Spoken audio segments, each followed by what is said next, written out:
Her mom, who was a firm believer in kill them with kindness, would not approve of leaving the group. Zita glanced back and stopped cold.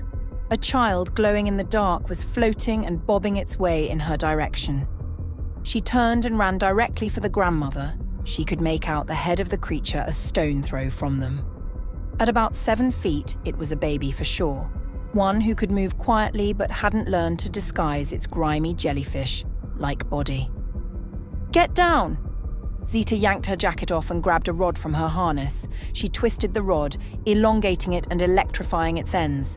She jumped and slammed the rod against the creature's head. It flew back and landed on its back. She threw her rod into another baby creature that came at her from the right and ran for the one struggling to get up from its back. If she killed it, the toxins would maim her unwanted and untrained guests.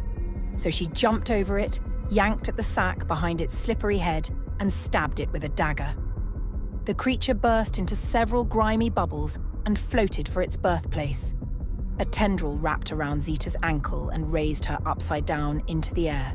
She stuck the dagger still in her hand into the tendril. It let her go and she fell on her back with a heavy thud. Oof! The creature jumped on top of Zita and plunged talons into her abdomen. They broke against her uniform, but she felt the pain of impact. Ah! She head-butted it, and when it wavered, she slid out and ran for the rod it had discarded.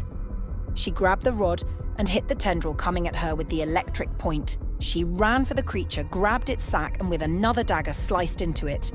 When the creature burst into bubbles, she turned to her guests. "Do you guys have a death wish? That child is glowing in the dark." She glared as much as one could in moonlight at the grandmother, the glittering kid, and Chatterbox. "They weren't going to call," Chatterbox said.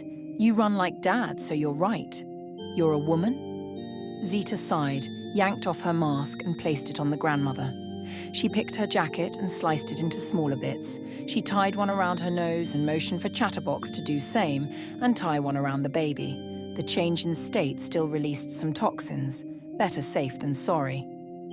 "What's so difficult to call and get an escort?" At the grandmother's shrug, Zita said. "So they're opting to lose limbs and possibly die?" Grandmother drew Chatterbox to her side. "That was simpler than common sense to them. Why didn't you call?" "When word got to me, I forgot my device at home." "You?" "I'm off duty," Zita said, eyeing the woman's big bag.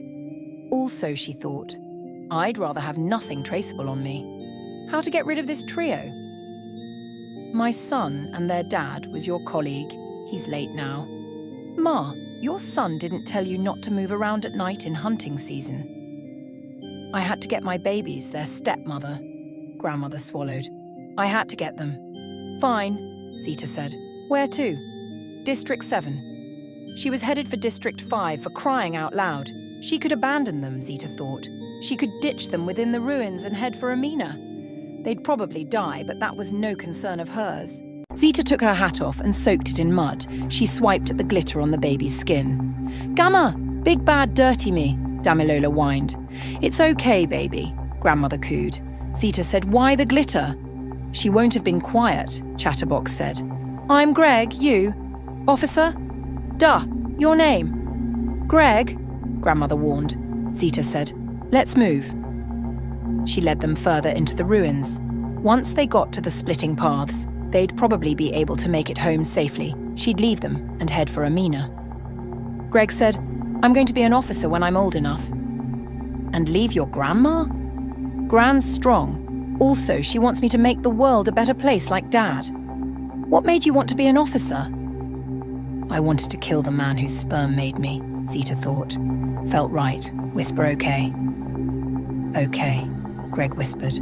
I'm Oza Zuriel. Thank you for watching my story. I post thrice a week. Subscribe.